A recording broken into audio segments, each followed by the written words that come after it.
were told money makes a man free. It doesn't. It makes him a target. The moment you become visible, the world stops seeing a man and starts seeing a resource. Most men will hear the first 3 laws and think they've mastered the game. But pay close attention to the 7th law, the one regarding your inner peace, as a literal financial asset. That is the law that determines whether you die a king or just a high-paid servant. We will get there. First, you need to understand the selection window. Your friends are not checking in, they are pricing your loyalty. Your family is not leaning on you, they are measuring how much of your life they can harvest before you snap. Your partner is not simply admiring your success. She is calculating exactly how much disrespect you will pay for just to keep the image of a happy home. Even your boss is running a silent audit, weighing how much extra weight they can pile on your back before you realize you are being used as infrastructure. The first real dividend of money is not luxury, it is the power to vanish. The men who understand visibility keep their mouths shut and their circles small. The men who want to be seen eventually realize they have just been funding their own dismantling. They wanted to be admired. They wanted to be known. They wanted to be talked about. By the time the bill arrives, the only thing they have built is the inventory their dismantling was charged against. That is one of the first laws wealthy men learn early and everyone else learns late. Not because wealthy men are morally superior, not because they are wiser by nature, because money introduces consequences faster than poverty does. A poor man's naivety is forgiven for a while. A rich man's naivety gets invoiced by Thursday, and the invoice is never labeled clearly. It arrives as a friend with a sudden emergency, a brother with a temporary plan that becomes a permanent habit, a woman who loves your ambition right up until your ambition starts requiring standards, a manager who starts calling you dependable because exploitability sounds bad in the quarterly review. Stoicism was never really about calm, not the soft modern version, not the scented candle version sold to men who want wisdom without blood in it. Stoicism was about seeing the architecture before it closed around your throat. It was the discipline of recognizing what is happening without asking the room for permission to name it. That is what this script is really about. 8 laws. Not for becoming flashy, not for becoming one of those peacocks in loafers talking about abundance while leasing a personality from Instagram. Some men are rich in photographs. Some men are rich in headlines. Some men are rich in followers. None of them are rich in the room where the actual decisions get made. These laws are for the man who intends to keep what he builds. Because wealthy men do not survive by earning more alone. They survive by learning early that every room becomes more dangerous the moment the room suspects they have something worth taking. That suspicion begins before a word is spoken, before the handshake settles, before the waiter has returned with the menu, before the woman has asked the second question, before the partner has decided whether your ambition is exciting or inconvenient. The room reads first. The room judges first. The room classifies first. The selection window. The brief diagnostic period, usually under 30 seconds, during which manipulators classify potential targets by their internal architecture before deciding whether to engage.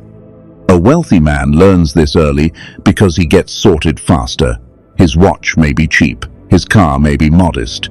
His face may say nothing. It does not matter. People can smell resources the way dogs smell weather, and once they smell them, they begin the audit.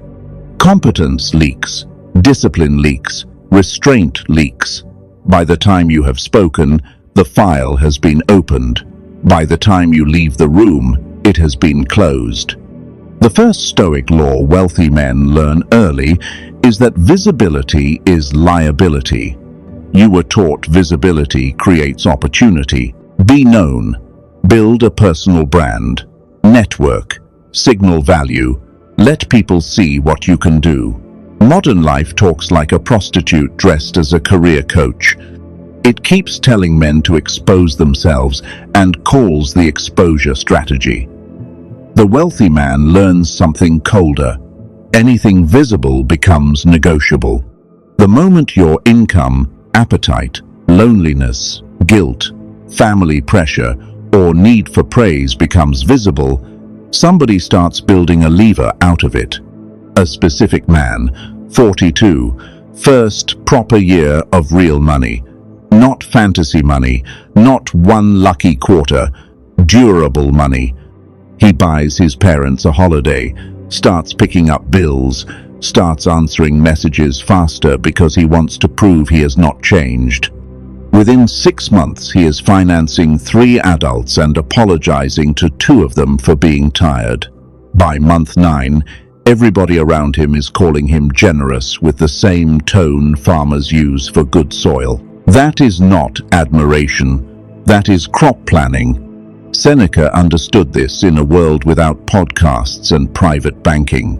Wealth, he warned, does not remove pressure, it concentrates it. A man with resources becomes a point of heat. Everyone cold starts moving toward him. The wealthy man at 26 understood something the intelligent man does not understand until 45. What he had built, he would not advertise. He would compound it. He would let other men announce themselves, classify themselves, price themselves on his behalf. He would stay illegible, and in his illegibility, he would be safe. So the first law is plain. Hide your excess. Hide your appetite. Hide how much strain you can actually carry. Let people underestimate the size of the engine. Nothing good enters a man's life through unnecessary legibility. And this is where the first ugly laugh sits. The world says be authentic, then punishes a man for being accurately seen. Visibility is not opportunity. Visibility is inventory. By the time you sit down at the feast, the carving has already been arranged. The only question the room has not answered is which portion is yours. The second law wealthy men learn early is that generosity without structure becomes extraction. Poor men think the problem is stinginess. It is not. Stingy men repel people. Extractable men attract them. That is worse. A man with no boundaries calls it having a big heart. A woman with a predatory instinct calls it useful. A family system built on guilt calls it tradition. A company calls it culture. Different rappers, same theft. Epictetus would have laughed at how modern men speak about giving. He would have said, "If what leaves your hand also takes your peace, it was never a gift. It was tribute." And tribute does not buy love, it buys temporary quiet. Watch the pattern. The man who always pays becomes the man nobody respects enough to protect. The friend group loves him. The cousins praise him. The girlfriend says he is rare. Then the first time he says no, the temperature drops 10 degrees and every smiling face suddenly remembers a flaw in his character. Now he is selfish. Now he is cold. Now he has changed. He has not changed. He has interrupted an extraction pattern. Wealthy men learn to structure generosity so it cannot become access. They give selectively, privately, and without emotional leakage. They do not announce it. They do not turn it into identity. They do not use money to sedate guilt. Generosity buys quiet. Quiet buys time. Time buys the next request. By the time he says no, the room has already named his refusal as a flaw in his character. Marcus Aurelius ruled an empire while writing private reminders to himself that applause, complaint, praise, and insult come from the same unstable mouths. Imagine the strength of that. Emperor of Rome, and still suspicious of sentiment. He knew a room can cheer you in the morning and price your weakness by candlelight. That is why wealthy men learn to separate kindness from access. Kindness says I can help. Access says you can have me. One of those is noble, the other gets expensive. And the men who need to hear that tend to hear it last. Because it feels virtuous to be needed. It feels masculine to be the man everyone leans on. It feels like purpose. Kindness opens the door. Access pays the rent. By the time he wants the door closed, the room has already moved in. The man at the threshold no longer owns the house. The third law wealthy men learn early is that silence is not emptiness. It is price control. Men who grew up without money are trained into verbal panic. Explain yourself quickly. Over-clarify. Smooth everything out. Make sure nobody misunderstands. Say enough so the room stays comfortable. That is not communication. That is fear in a suit. The wealthy man learns early that the first man to fill the silence usually pays the honesty tax. He reveals preference, need, and anxiety. If you've ever paid that tax in a deal or a relationship, feeling your internal weather spill out while the other side adjusts their price, you know exactly how expensive a nervous tongue can be. A simple nod in the comments is enough. I see you. This is not an argument for icy performance. Not that brittle little act weak men perform after watching 2 clips about masculine energy. Those men do not have silence. They have theater. Big difference.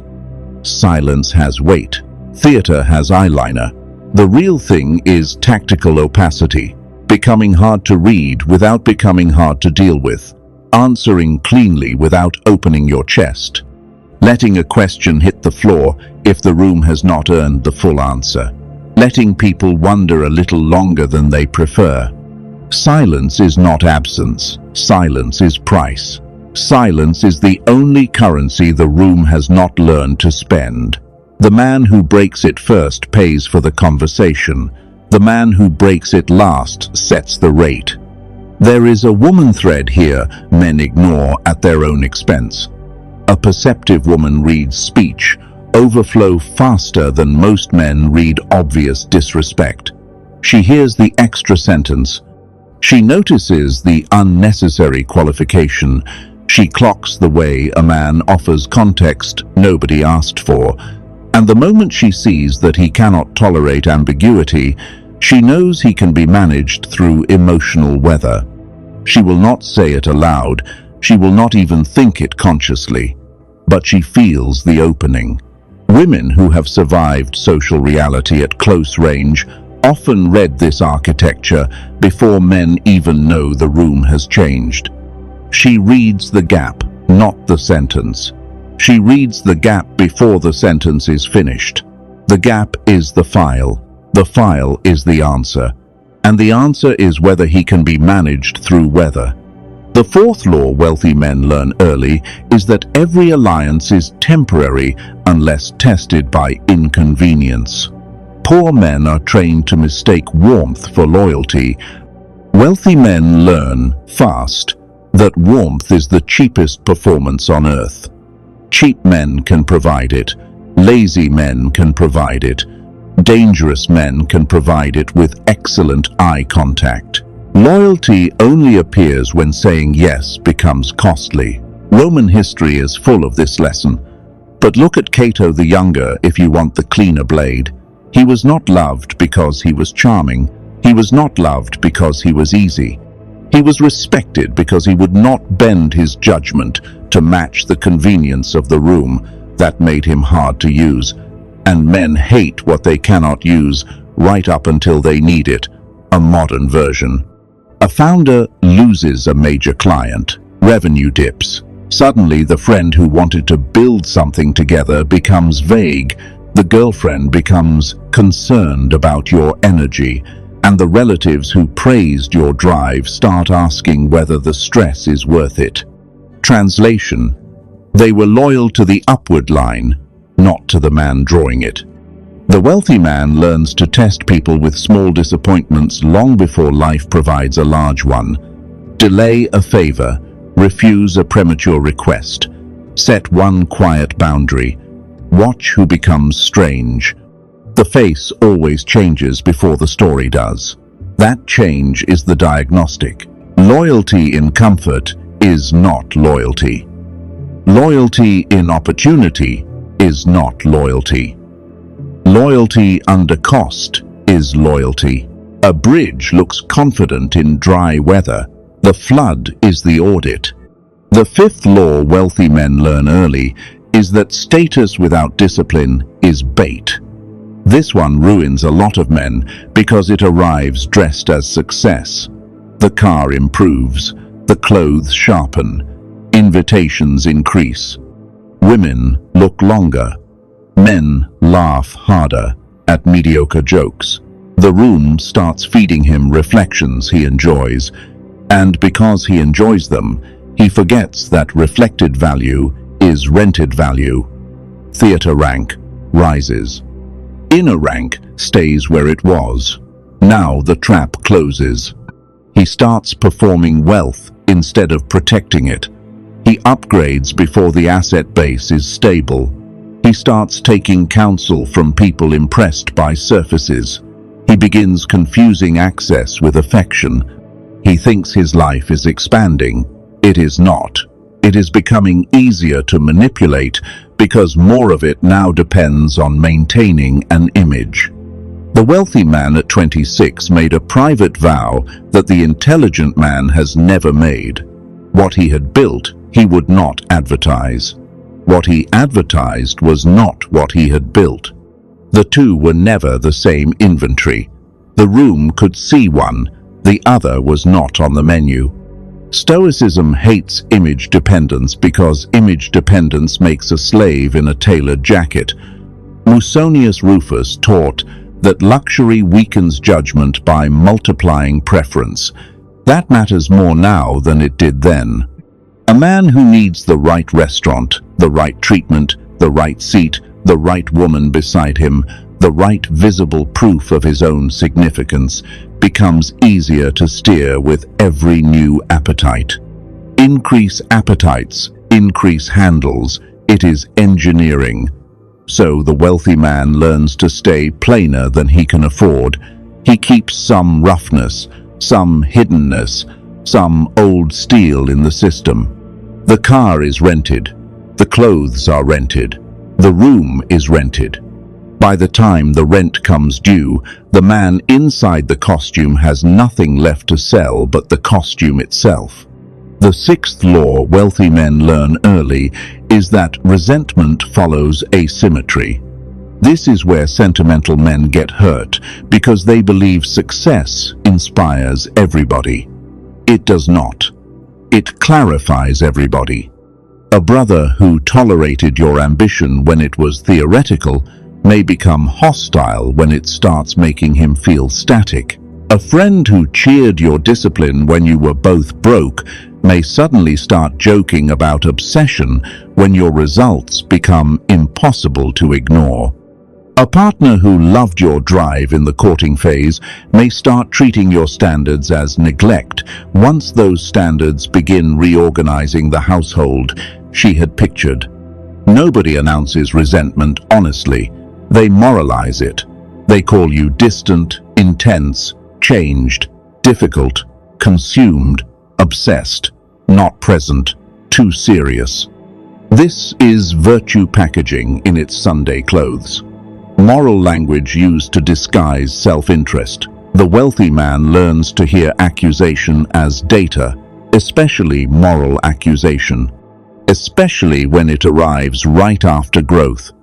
He does not collapse into apology every time someone feels threatened by his forward movement. He asks a colder question. What does this person lose if I continue becoming less negotiable? That question saves years, And this is where the mirror turns, because not all resentment comes from outside. A man can resent his own rise. He can sabotage income, overshare wins, create chaos, choose unstable relationships, or keep loyalty to people beneath his standard, because part of him still believes suffering is the price of belonging. That is the old operating system. Broke on the outside, yes, but worse than that, still organized around permission. An intelligent man listening this far has been thinking about who priced him, who leaned on him, who panicked when he set a limit, who smiled while keeping score. Good. He should think about them. Now he needs to think about himself. Because every law in this script can be used outward while the inner architecture remains untouched. And a man who sees manipulation everywhere except in his own appetites becomes a paranoid servant with better vocabulary. He still wants applause. He still wants to be known as the good son. He still wants to be admired for carrying everyone. He still wants the room to say he is different. He sees manipulation in others. He cannot see it in himself. He calls his own appetites awareness. The room calls them convenience. By the time he understands the difference, he has been priced by both. The seventh law wealthy men learn early is that peace is a financial asset. Most men treat peace like decoration, something nice to have after the real work is done. Wealthy men who last learn the opposite. Peace is what protects judgment, timing, sleep, attention, and refusal. A disturbed man can earn well for a while. He cannot allocate well. He cannot assess character well. He cannot hold standards well. He cannot hear the bad deal under the flattering tone. This is why the wrong relationship is not merely emotional damage. It is economic vandalism. The wrong friend group is not merely immature. It is attention theft. The wrong domestic environment turns a sharp man into a man who signs things while tired and calls it adulthood. Marcus Aurelius wrote in camps, in plague, in war, surrounded by noise and filth and ambition, trying to preserve command over his own mind. That is Stoicism, not mood management, command. A modern wealthy man who understands this protects his mornings, his phone, his evenings, and his inner weather with near religious seriousness. He knows that one unstable colleague, one chaotic employee, one friend with permanent emergencies, one relative with a guilt fetish can cost him more than a market downturn. And the cheap joke here is true enough to sting. Some men need a CFA, a therapist, a monk, and a bodyguard just to recover from a domestic situation they spent 2 years pretending was stable. The expensive lesson was never the rent, it was the nervous system. A disturbed man can earn. A disturbed man cannot allocate. A disturbed man cannot hear the bad deal under the flattering tone. By the time he hears it, he has already signed. By the time he reads what he signed, the room has already left. The eighth law wealthy men learn early is that the ability to walk away is the core asset underneath all the others. Not because walking away looks powerful, because the man who cannot walk away gets priced by everyone. His clients price him, his employees price him, his friends price him, his family prices him, his partner prices him. The market smells attachment the way sharks smell blood. Stoicism returns here with full force. Control what is yours, release what is not. But that sounds abstract until you drag it through real life. Can you walk away from a deal once the other side senses your hunger? Can you walk away from a relationship once beauty starts negotiating against standards? Can you walk away from family expectations once guilt enters in your mother's voice? Can you walk away from an identity that no longer fits, even though it brought you applause? Wealthy men learn this early because failure to learn it ruins them publicly. Everyone else learns it late because ordinary life lets a man be slowly consumed without ever forcing a verdict. But the verdict comes anyway. He becomes the provider nobody protects, the achiever nobody respects, the dependable man everyone calls when their own planning fails, the husband who funds a home where his standards are treated like aggression, the boss who pays well and still gets lied to because generosity without consequence trains contempt. He pays the rent on his own marriage. He pays the rent on his own children's future. He pays the rent on his own name. The landlord is everyone he has ever been generous to. The term is the rest of his life. That is why the hidden Stoic law under all 8 is not restraint. It is selection. Selection of rooms, selection of allies, selection of obligations. Selection of what gets explained and what gets left untouched. Selection of who earns access to your fatigue, your plans, your softness, your surplus, your silence. They stopped being good for everybody. They started being intact for what mattered.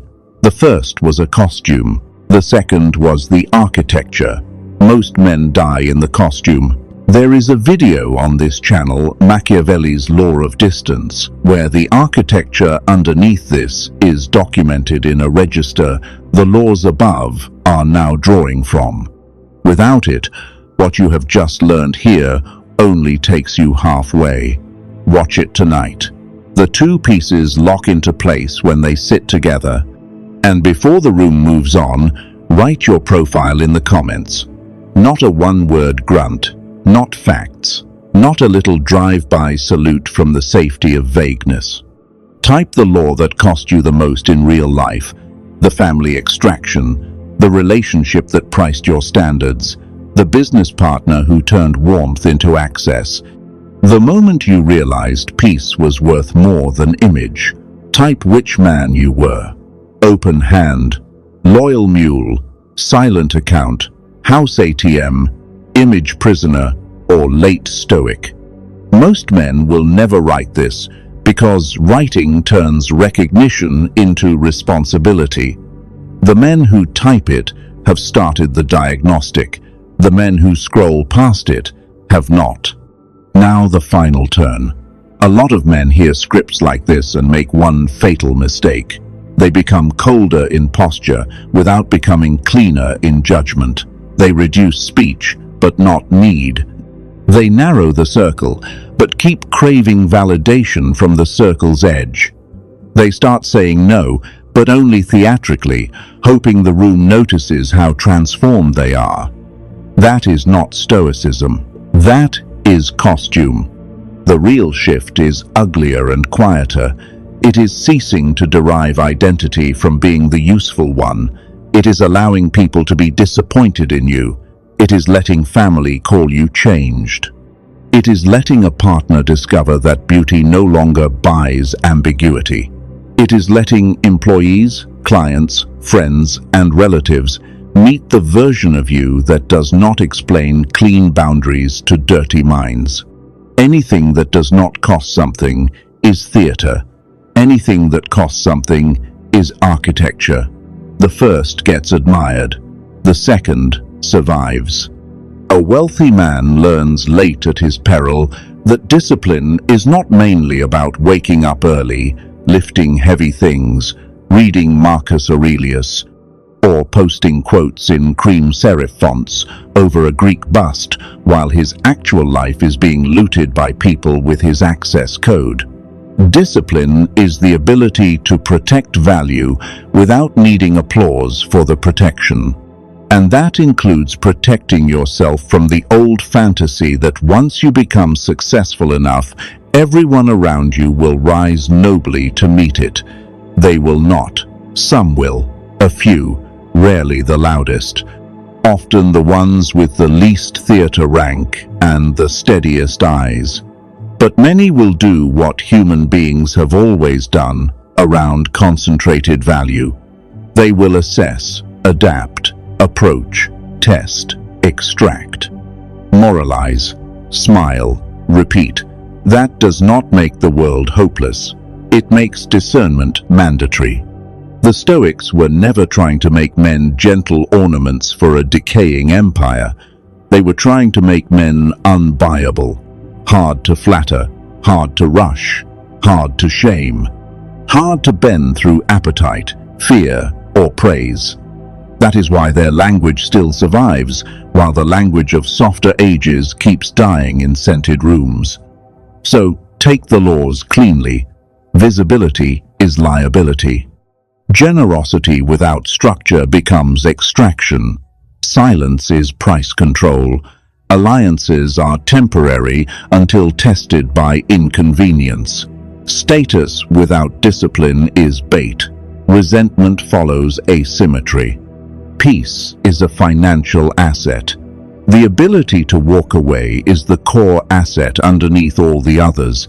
That is not a motivational list. That is a field manual for keeping your life from becoming publicly valuable and privately owned. Do not wait for wealth to learn these laws. That is the peasant fantasy, that the lesson arrives after the money. No, the money arrives more safely after the lesson. Because a man who learns these late may still become rich, but he will build a house with unlocked doors and call every burglary a misunderstanding. Do not be that man. Become more difficult to sort in the selection window. Pay less honesty tax. Use more tactical opacity. Refuse virtue packaging when guilt arrives, dressed as morality. Choose peace before spectacle. Choose structure before generosity. Choose standards before admiration. Choose hidden strength over visible usefulness. And when the room complains, let it. There are men listening to this who already know exactly where the leak is. The sibling, the partner, the business arrangement, the social circle. The employee who has mistaken kindness for softness. The parent who still thinks your guilt belongs to the family estate. You know the room, you know the face, you know the pattern. The only question now is whether you will keep financing it, because being seen as good still matters more to you than being hard to use. There is one sentence the men who keep their wealth, their peace, and their nerve are already saying out loud. What I have built, I will not advertise. Type it in the comments if it has already become true for you. Type it if you intend to make it true. The men who type it have started the operating system. The men who scroll past it have not. Don't subscribe for the motivation. Subscribe for the reminder that the world is always running an audit on you. This channel is the only room where you aren't the resource being harvested. Subscribe like a man closing a gate, not opening another tab. This is your cold awakening.